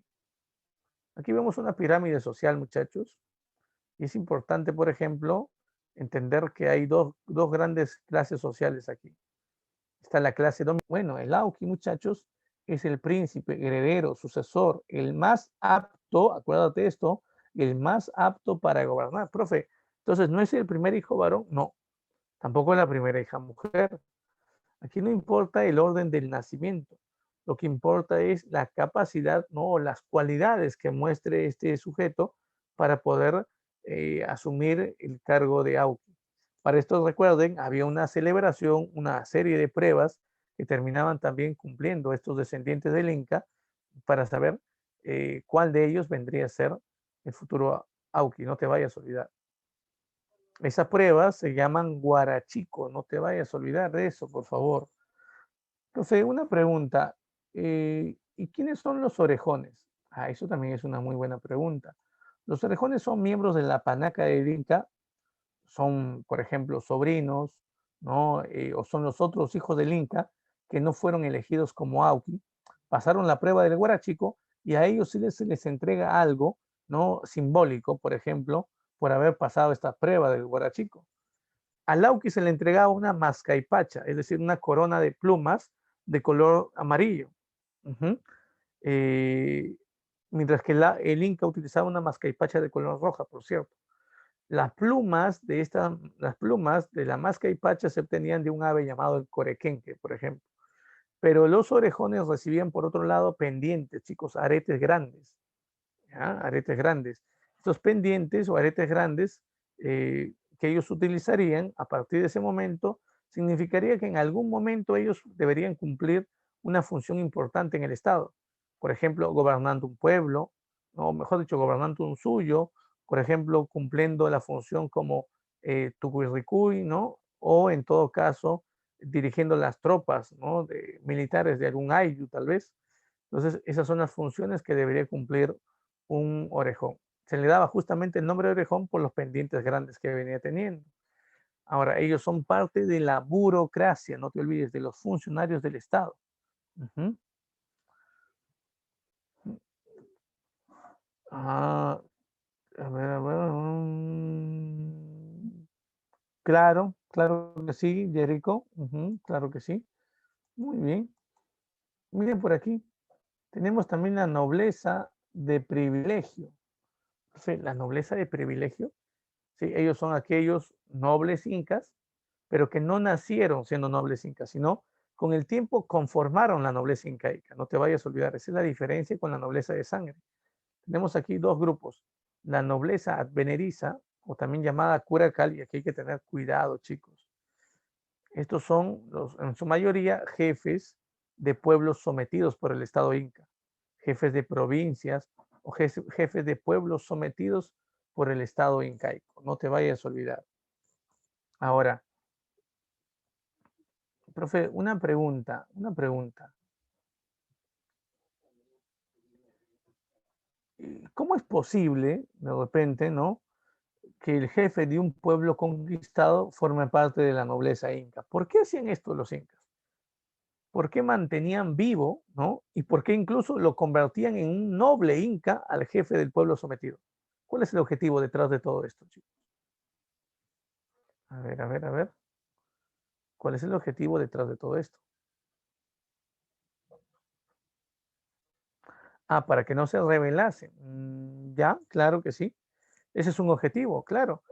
¿No? Si como gobernante de tu pueblo, por ejemplo, ¿no? A Minchan Kaman, al jefe Chimú, le pasó eso, ¿no?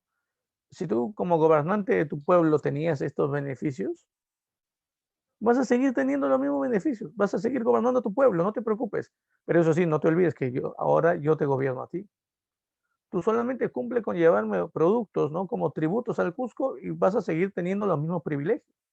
Es más, tú mueres, tu hijo va a asumir la misma función que tienes ahí, como curaca, del ayllu del pueblo chimú, los mismos.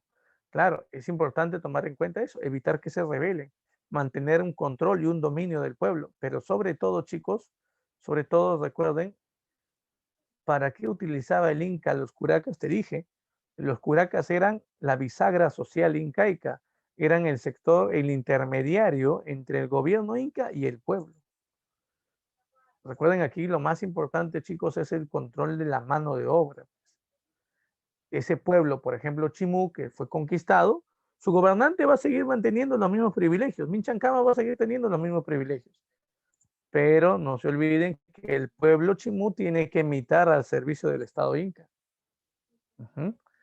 Y la mejor manera, o la manera más efectiva de lograr el control sobre la población chimú es manteniendo, ¿qué cosa? Al gobernante. Poder sellar, ¿no?, ese pacto con los curacas o jefes de pueblos conquistados, se sellaba mediante matrimonios, chicos. Que podía ser el Inca casándose con algún, por ejemplo, con alguna hermana de estos jefes de pueblos conquistados, o en todo caso, el Inca le entregaba una agria, ¿sí? Se llaman yurak actias a ese grupo de mujeres, son un tipo de agrias que son preparadas desde niñas para que sean las esposas de los curacas o de jefes de pueblos que van a someter, ¿entiendes? Por eso es la lógica del matrimonio. Sobre todo el matrimonio del Inca con algún miembro de la familia de este curaca, para así generar parentesco, no te olvides. Y obviamente para fortalecer el dominio que se está logrando. No te vayas a olvidar de esto. Ese es un tipo de dominio, ese es el dominio pacífico, diplomático que los incas tenían. Pero ¿qué pasaba si, por ejemplo, el pueblo no quería aceptar ese tipo de dominio? ¿Qué pasaba si el gobernante constantemente se sublevaba? Como le pasó el caso del pueblo de los Chancas, chicos. Entonces, en ese caso, por ejemplo, ya no se podía darle ese privilegio al jefe del pueblo sometido. ¿Me entiendes? En este caso, si no vas a aceptar lo que yo te estoy proponiendo, bueno, pues simplemente o mueres o te conviertes en qué, en un piña, pues. ¿Qué cosas son los piñas? Son los esclavos, no te olvides. Prisioneros, no te vayas a olvidar. Ujú. Miren, por ejemplo, también tenemos a la nobleza de recompensa. Su nombre nos dice, ¿no? El Estado termina recompensando a este grupo por alguna acción que haya hecho este grupo en beneficio del Estado o del propio Inca. Claro ejemplo es Ollantay, pues han leído ustedes la obra dramática, por ejemplo, Ollantay, ¿verdad? Ese general, por ejemplo, fue ascendido en su momento, fue ascendido, chicos, a noble para poderse, ¿no?, casar con la princesa inca, ¿no? Si tú has leído la obra, eh, está claro este ejemplo. Sobre todo aquí, chicos, esto se le termina otorgando a los militares, no te vayas a olvidar. Y bueno, tenemos también la clase dominada, el pueblo, chicos. Cuando hablamos del pueblo debemos tomar mucho cuidado. Recuerden que el pueblo en su mayoría está conformado por Hatun Runas, no te vayas a olvidar, que son miembros del Ayllu y por cierto, son el único grupo obligado a mitar. Los Yanaconas, por otro lado, son sirvientes hereditarios de la nobleza. No te olvides, algunos de ellos tienen más privilegios que otros, tienen incluso una vida más acomodada, se llama Yanayakus, cuando llegan a un nivel de confianza extremo con la nobleza. Por otro lado, tenemos a los Mitimaes. Profe, una pregunta, ¿y quiénes son los Mitimaes?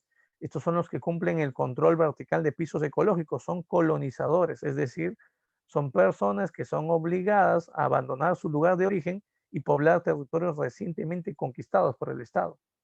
Ahora, una de las cosas que debemos también tomar en cuenta, chicos, aquí, una de las cosas que debemos tomar en cuenta también viene a ser el caso particular de las Agyas, o también llamadas las escogidas, o las vírgenes del sol. El Inca terminaba seleccionando desde muy niñas para que conformen este grupo de las Agyas. No te vayas a olvidar. Ellas vivían en una especie de monasterio inca, en una especie entre comillas de monasterio inca llamado el Agyahuasi, y recibían la educación por parte de una agya anciana llamada Mamacona, que les enseñaba distintas tareas, ¿no? Por ejemplo, elaborar la chichita de Jora, por ejemplo, no te olvides de la chichita, ¿sí? O por ejemplo también mmm, elaborar la vestimenta del inca o de la nobleza, llamado cumbi, o en todo caso, por ejemplo, ser preparadas como sacerdotisas. Algunas de ellas también eran seleccionadas, como te dije, para que sean las esposas de los curacas de pueblos sometidos.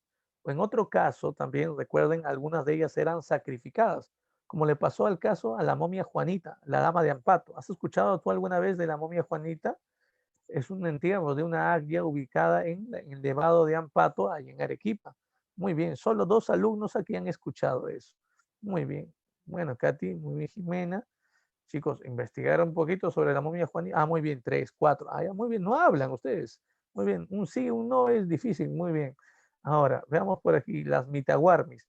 Según el historiador Waldemar Espinosa Soriano, catedrático de San Marcos, por cierto, ayer ha estado de aniversario, por si no sabías, de la fundación. Ahora, eh, según este historiador, ¿m?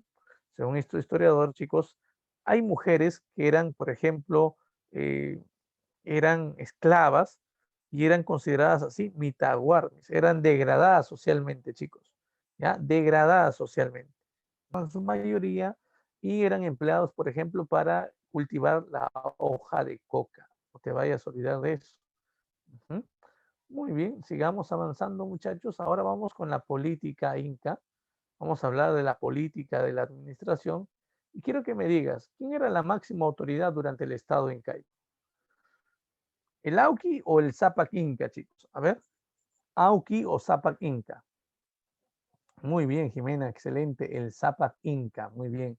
Claro que sí, el Zapac Inca. Ujú, muy bien, excelente, Kevin. Ahí está, el Zapac Inca.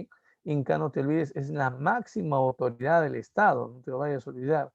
Ujú. Es el llamado soberano del imperio. También se le conoce como Inti Churin o Hijo del Sol. Ahora, recuerden que desde tiempo de Pachacútec se estableció algo, el cogobierno, el correinado. ¿Qué significa eso? Que el Inca no iba a gobernar solo, chicos, sino que iba a gobernar con apoyo de quién? Del Auqui, del sucesor, no te vayas a olvidar, del más apto de sus hijos, no te olvides. A eso se llama cogobierno o correinado, cuidado. Además existía una institución que se llamaba el Tahuantinsuyo Camachic que asesoraba al Inca, aconsejaba, elaboraba leyes, no te vayas a olvidar. ¿Quiénes conformaban el Tahuantinsuyo Camachic? Que estaba conformado por los apocunas. Profe, pregunta, ¿quiénes son los apocunas? Son cuatro, son los cuatro gobernantes, cada uno de ellos gobierna un suyo, no te olvides. Ujú.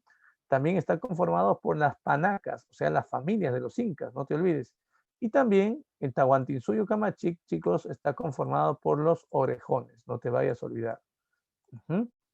Esos son los que conforman el Tahuantinsuyo Camachic. Aquí lo más importante, chicos, es recordar las funciones que tiene una panaca.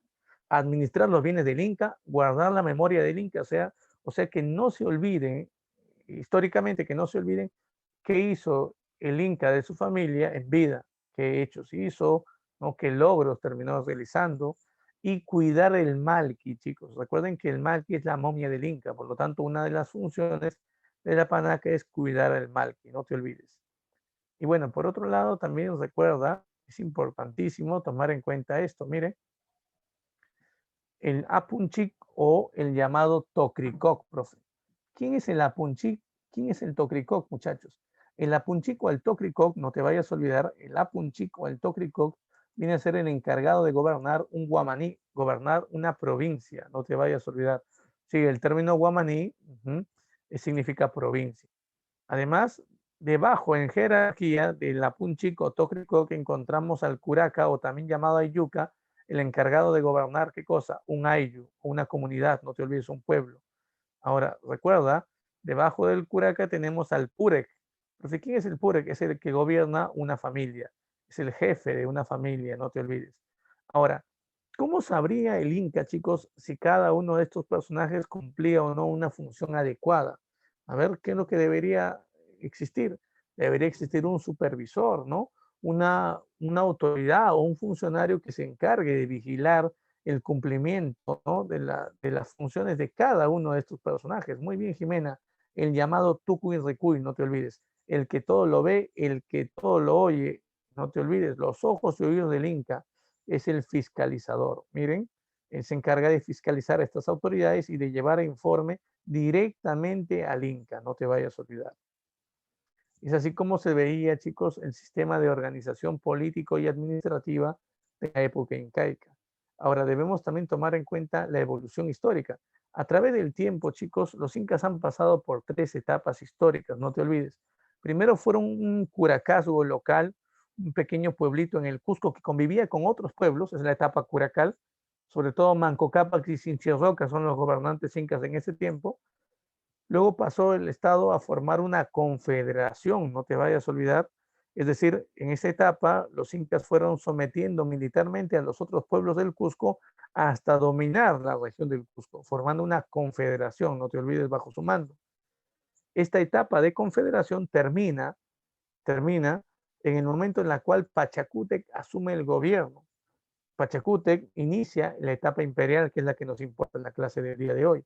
Pero recuerden que Pachacútec establece el imperio tras la victoria que él realiza contra un pueblo, chicos.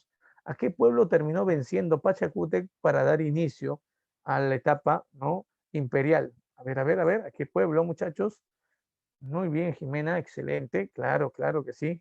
A los chancas, muy bien, Jerico, excelente. Lozano, muy bien. Claro, a los chancas, muy bien, excelente. Ujú. A ver, muy bien. Profe, una pregunta.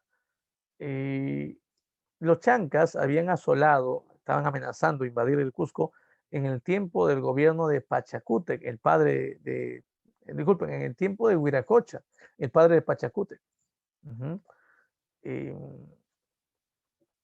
Cuenta que Huiracocha, por ejemplo, no enfrentó a los chancas, dejó el mando en su auqui, el heredero al trono era Urco, ¿no? Ya, todo parecido, no te olvides, no es nada comparado a la realidad, no te preocupes. Urco, profe, Urco, sí, un personaje que debería llamarse así, Inca Urco, pero que no está en la lista oficial de gobernantes incas, no se encuentra en la capa cuna. Profe, ¿por qué? Porque bueno, ¿no? Las crónicas señalan de que este personaje no cumplía las funciones como buen gobernante, ¿no? Por ejemplo, se embriagaba, era mujeriego, no quiso enfrentar a los chancas, sobre todo eso, chicos, no quiso enfrentar a los chancas. Es por ese motivo que uno de sus medio hermanos, Kusi Yupanqui, otro hijo de, sí, mejor cambia de apellido, miren, muy broma, hermano. Miren, uno de los hijos de Pachacútec, llamado Kusi Yupanqui, y terminó tomando el mando de los ejércitos y enfrentando a los chancas en la batalla de Yaguarpampa, 1438, chicos. Tras la victoria contra los chancas, él vuelve, ¿no?, triunfador al Cusco y el pueblo lo proclama a él como inca. Él asume el cargo como inca y empieza el imperio. No te olvides, es la etapa más importante, chicos, porque el imperio es la etapa de apogeo, de gran expansión territorial también desarrollada por los incas. Ahora, Pachacútec es uno de los gobernantes más importantes, es el más importante, por cierto. Pachacútec no solamente es el fundador del imperio incaico, ¿no?, pertenece a la familia de los Anan, sino que además es el organizador del Estado incaico, chicos.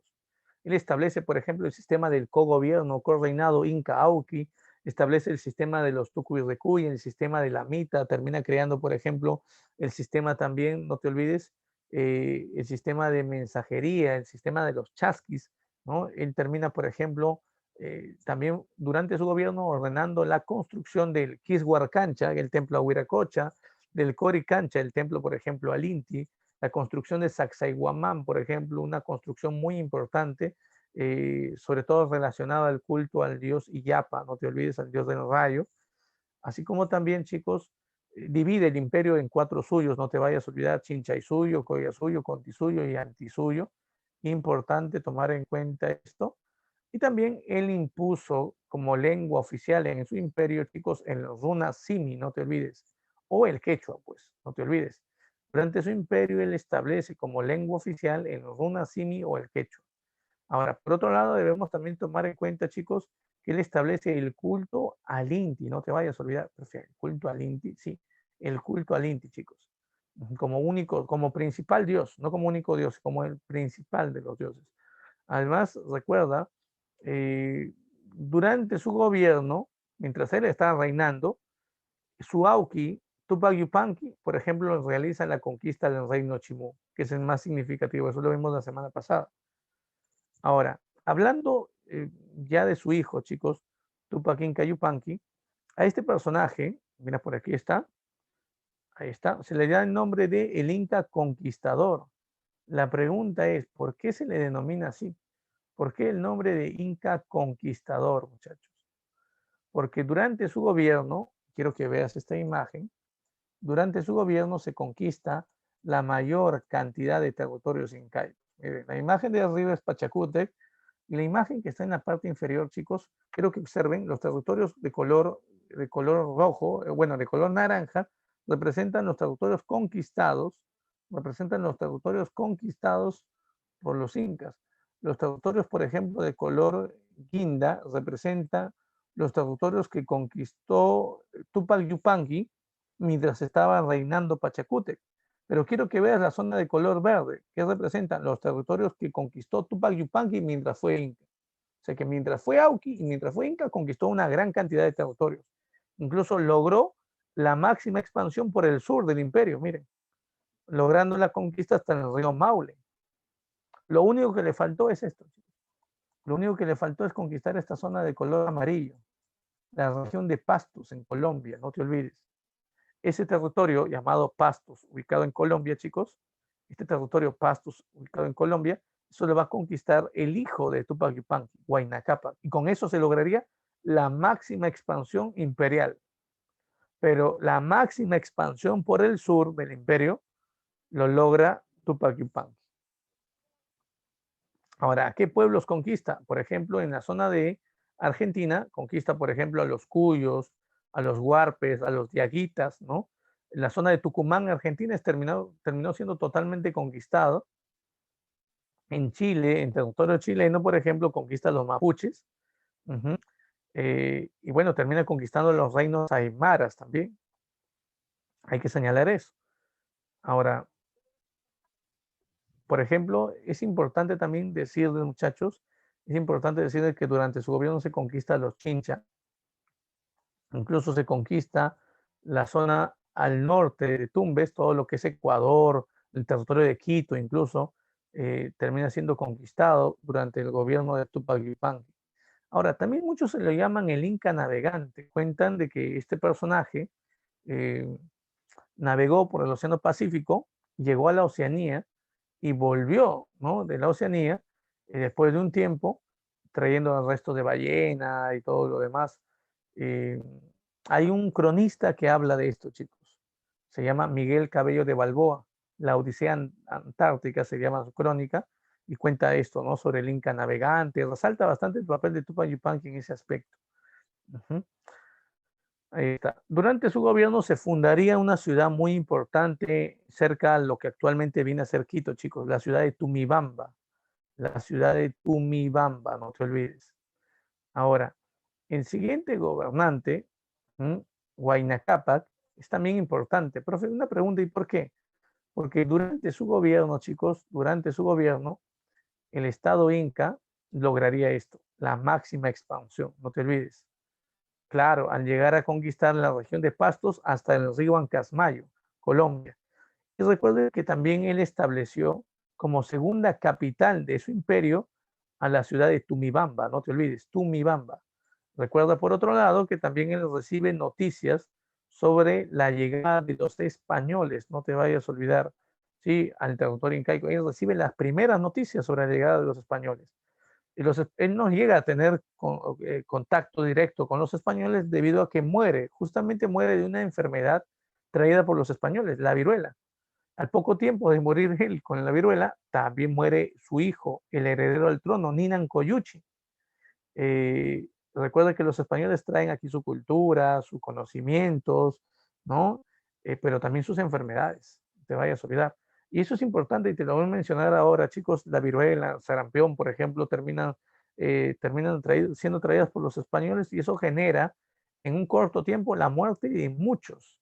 La muerte de muchos, no te olvides, eh, la muerte de muchos eh, habitantes o pobladores del imperio. Eso fue en algún momento pregunta de examen, no te olvides. Ahora, ¿qué pasa tras la muerte de Huayna Cápac? Las panacas deciden nombrar como sucesor a Huáscar.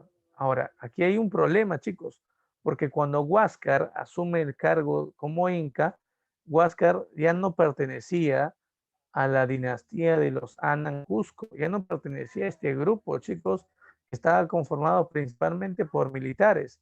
Huáscar pertenecía a otros sectores, que están, miren, los Urin Cusco, no te vayas a olvidar, ¿no? El Bajo Cusco, el sector conformado principalmente por sacerdotes. Ahora, llega un momento en el cual, por ejemplo, Huáscar le pide a su medio hermano, a Atahualpa, que se encontraba justamente en Tumibamba, le pide que él envíe el malqui de su padre. Huáscar envía mensajeros hasta Tumibamba, hasta la zona de Quito, eh, solicitando la entrega del malqui de su padre. Y lo que hace Atahualpa es matar a los emisarios de Huáscar. Envía el malqui con sus propios emisarios, pero nunca viaja al Cusco. Huáscar había solicitado también su presencia en el Cusco. Ahí va surgiendo una pequeña rivalidad entre ambos, chicos. La actitud que viene teniendo Atahualpa de no reconocer, por ejemplo, a su medio hermano como gobernante inca, preocupó a Huáscar. Huáscar llegó un momento en el cual Huáscar incluso terminó nombrando a Atahualpa como Inca Ranting. ¿Qué significa eso? Vice Inca. Y a pesar de que Atahualpa venía teniendo ese cargo, ¿no?, de vice Inca, los problemas fueron agudizándose más. ¿Qué pasó? Llegó un momento en el cual Huáscar decidió realizar una reforma política territorial. Las panacas, que eran dueños de tierras, eh, la propiedad sobre esas tierras sería totalmente eliminada. Huáscar quería concentrar la propiedad sobre todas las tierras, quitándole las tierras a cada una de las panacas. Eso obviamente molestó a todas las panacas, pero sobre todo a la panaca del Inca conquistador, de la panaca de Tupac Yupanqui, ya que Tupac Yupanqui en vida había conquistado una gran cantidad de territorios, por lo tanto su panaca era la más poderosa, la que venía teniendo mayor cantidad de tierras. Entonces llega un momento en el cual la panaca de Tupac Yupanqui le plantea a Huáscar lo siguiente: si, si tú me quitas las tierras, voy a pasar a hacer oposición a tu gobierno. Pero si tú mantienes la propiedad de mis tierras, eh, nuestra panaca te servirá lealmente a ti. Y Huáscar decidió, en vez de ganarse un enemigo más, fortalecer una alianza con ellos. Así que preservó las tierras para la panaca de Tupac Yupanqui, convirtiéndose así esa panaca en aliado al gobierno de Huáscar. Pero el problema es que las demás panacas se vieron afectadas, entre ellas la panaca de Pachacútec, que era otra panaca que tenía, ¿no?, gran extensión de tierras también. Y esa panaca de Pachacútec es la que va a unirse a Atahualpa y van a tratar de convencer a Atahualpa de iniciar la guerra civil contra Huáscar. Recuerda, Atahualpa tiene el apoyo también de los Anan Cusco, de los militares. Así que eh, empieza la guerra civil, y esto no es un conflicto entre dos hermanos, esto es un conflicto también, chicos, entre panacas que se pelean por el poder, no te olvides, y también es un conflicto entre dos grandes dinastías, los Anan y los Urin, no te vayas a olvidar de esto. Al final tú debes saber que Atahualpa terminó siendo el vencedor, Huáscar terminó siendo capturado, y cuando Atahualpa se encontraba celebrando su victoria en Cajamarca, ¿quiénes llegaron, chicos? ¿Quiénes llegaron en ese momento? A ver. Claro, los españoles. Y ellos aprovechan no solamente la división del imperio en estos dos grupos, huascaristas y atahualpistas, sino también, chicos, sino también aprovechan, no te vayas a olvidar, eh, aprovechan que el imperio, al encontrarse dividido y al ser un imperio bueno, que creció y que se expandió en poco tiempo, muchos pueblos, sobre todo del norte del imperio, los últimos en ser conquistados, no aceptaban ser sometidos pacíficamente, y las rebeliones se multiplicaban en ese tiempo.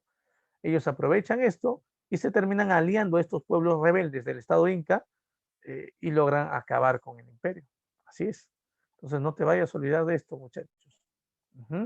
Y aquí tenemos a los dos personajes, ¿no? Huáscar y Atahualpa. Muy bien, podemos ver algo más todavía, me parece. Sí, claro, todavía tenemos un poco más de tiempo. Podemos ver algunos aportes culturales incas.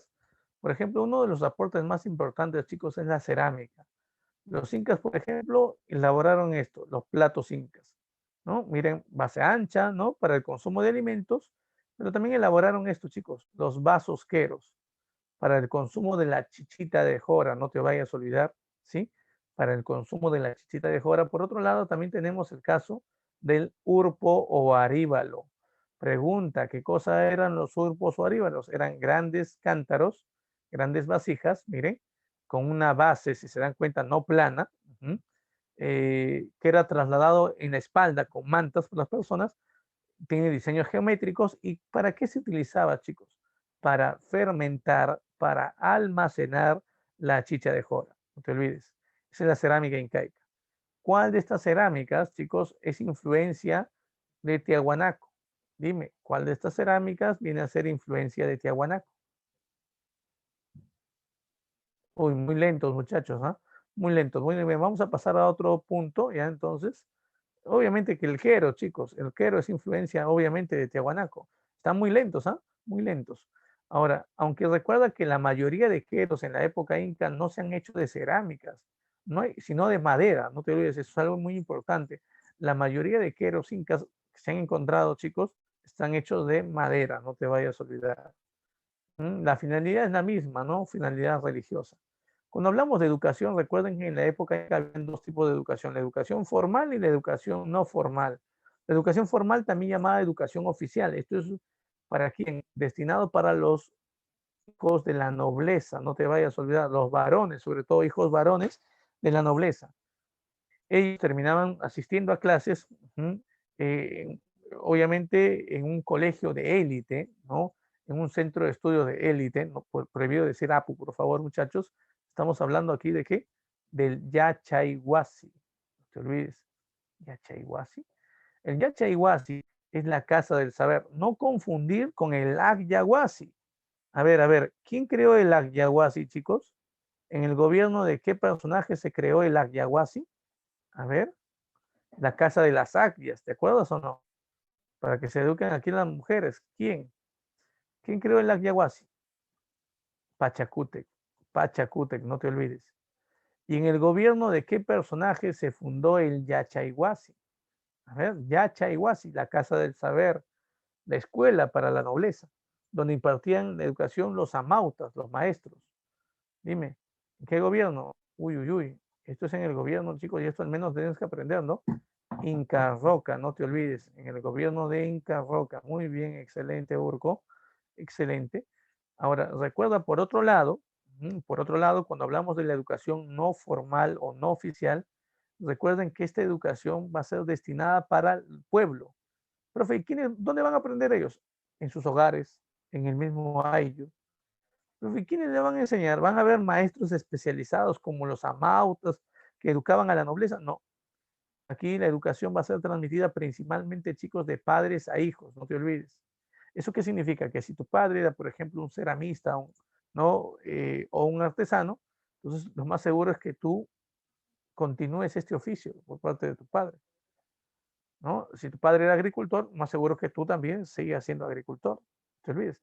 Esa es la educación no formal, chicos. Obviamente es una educación elitista la que venía teniendo la nobleza en el Yachayhuasi, ¿no? Muy bien. Por otro lado, no te olvides también que las Aglias recibían, estas mujeres recibían cierta educación donde en el Agyahuasi por parte de las mamaconas, aunque esa educación que ellas recibían estaba eh, sumamente relacionada a qué, a carecer de qué, de libertad, chicos, a carecer de libertad, no te vayas a olvidar. Muy bien, por otro lado también tenemos el caso de la arquitectura, muchachos. Sí, la arquitectura incaica. Una de las cosas que debemos tomar en cuenta, por ejemplo, es las características. Las construcciones incas son muy parecidas a las construcciones de Tiahuanaco, muchachos. ¿Qué significa eso? Por ejemplo, son construcciones de gran tamaño, son monumentales, son construcciones sumamente sencillas, no te vayas a olvidar, sumamente sencillas, son construcciones sólidas, no te vayas a olvidar, hechas de piedra principalmente y son simétricas. ¿Qué significa eso? Tú ubicas el punto medio y tanto a la izquierda o a la derecha es exactamente igual. Ahora, ¿por qué se dice que la construcción viene teniendo forma de trapecio o es trapezoidal? Por esto, miren chicos, las puertas o ventanas que se terminaban construyendo tenían forma de esto, de trapecios. Ahora, recuerden, el término megalítica, ciclopea o están haciendo alusión, chicos, a la utilización de bloques de piedra de gran tamaño. Ahora, recuerda que para poder unir un bloque de piedra con otro, se terminó utilizando, ¿qué cosa? Profe, alguna grapa como los tehuanacos, ¿no? Ellos no utilizaban nada de esto, chicos. Ellos tallaban la piedra, ¿no? Dejando, por ejemplo, la piedra que va a ir en la parte baja, dejándole una parte, ¿no? Un poquito sobresaliente, así, y la piedra que iba a ir sobre esta se terminaba tallando en una especie de región hundida para que esa región hundida encaje precisamente con esto y lograr así estabilidad y firmeza. Es importante, por ejemplo, conocer los tipos también de construcciones incaicas. Miren, chicos, qué tal obra, ¿no? Miren la forma en la cual encajan estas piedras, ¿no? Esto es la llamada piedra de los 12 ángulos, que formó parte del palacio de Inca Roca, el palacio de Cora Cora, no te olvides, y que hoy forma parte de otro palacio, el Palacio Arzobispal del Cusco, no te olvides, ahí lo puedes ubicar. Ahora, tipos de construcciones, construcción civil, como por ejemplo la ciudad de Cusco, la ciudad de Tumibamba o la propia ciudadela de Machu Picchu, no te olvides. Construcción de tipo, por ejemplo, religioso. Tenemos el caso del Coricancha, vamos a ver por aquí, este es Machu Picchu, miren, este es el Coricancha, profe, este es el Coricancha, eso más que una construcción inca, me parece una construcción europea, pero parece una iglesia. Sí, muchachos, lo que pasa es que los españoles destruyeron el Coricancha, el templo al sol, el principal templo al sol, saquearon también las láminas de oro que bañaban las paredes, esto fue construido, recuerden, durante la época de Pachacútec, y el Coricancha no es otra cosa que la ampliación del primer templo del sol creado por Manco Cápac en un comienzo de la historia. Y construyeron sobre la sede del Coricancha, ¿no? Una iglesia, ¿no? La iglesia del Cusco. Esto es algo simbólico, recuerda, esto es como tratar de colocar al dios cristiano sobre el dios andino, sobre los dioses andinos. Es un tipo de dominación ideológica o simbólica, no te vayas a olvidar. También tenemos, por ejemplo, Tamomachay y Sacsayhuamán como otros templos importantes. Y miren, en el aspecto militar destaca la ciudad de Ollantaytambo. Aquí tenemos la imagen de esta ciudad. Ahí está. Miren, esa construcción es una fortaleza militar, pues, ¿no? Y bueno, también debemos tomar en cuenta, chicos, por ejemplo, algunas otras características importantes. Aparte de la arquitectura, podemos nosotros señalar, tal vez, miren, en el caso de la textilería, hay dos tipos de textiles en la época inca, no te olvides.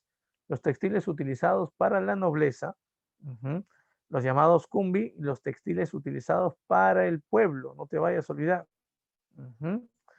Sí, muy bien, qué bueno que conozcas, muy bien, Urco, qué bien, claro, eso es Pisac.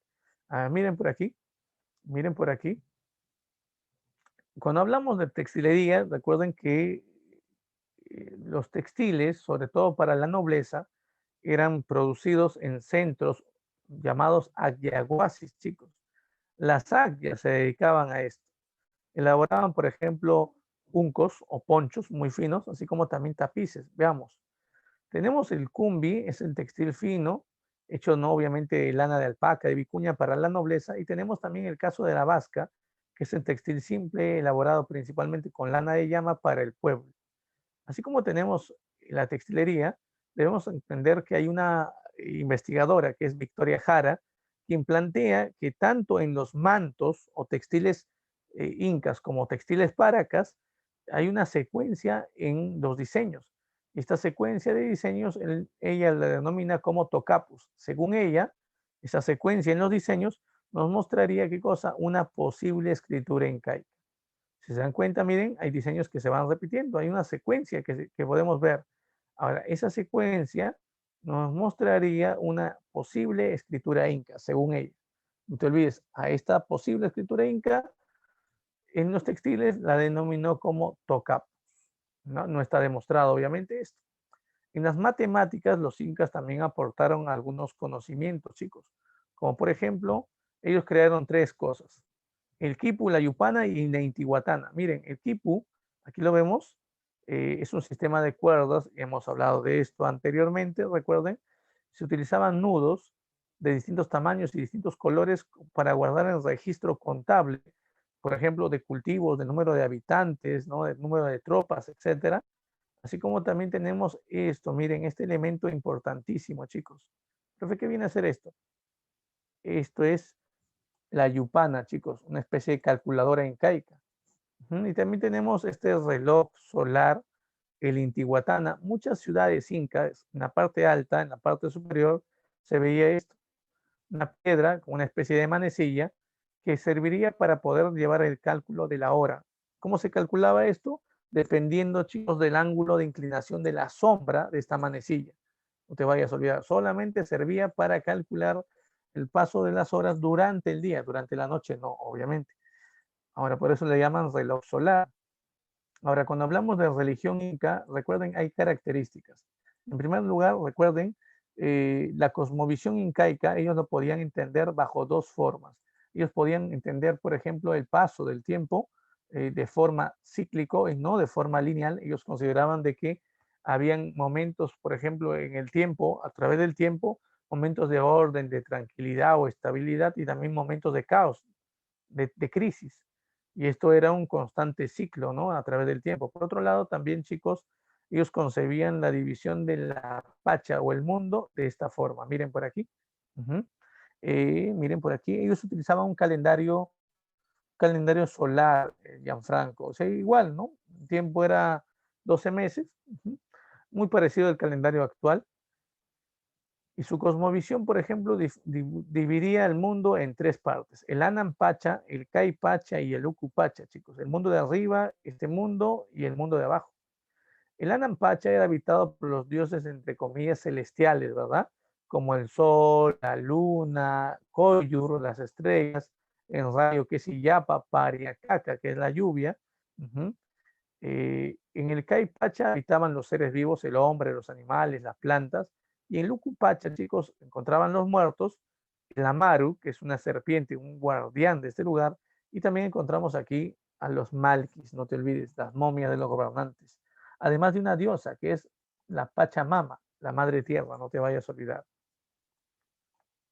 Por otro lado, también debemos tomar en cuenta las características. Por ejemplo, los incas eran politeístas, sabemos eso, ¿verdad, chicos? Adoran a varios dioses, eran animistas. ¿Eso qué significa? Que le daban atribuciones o características vivas a seres que carecían de esto. Eran heliólatras. ¿Qué significa eso? Adoraban principalmente el sol, eran panteístas, adoraban a las fuerzas de la naturaleza.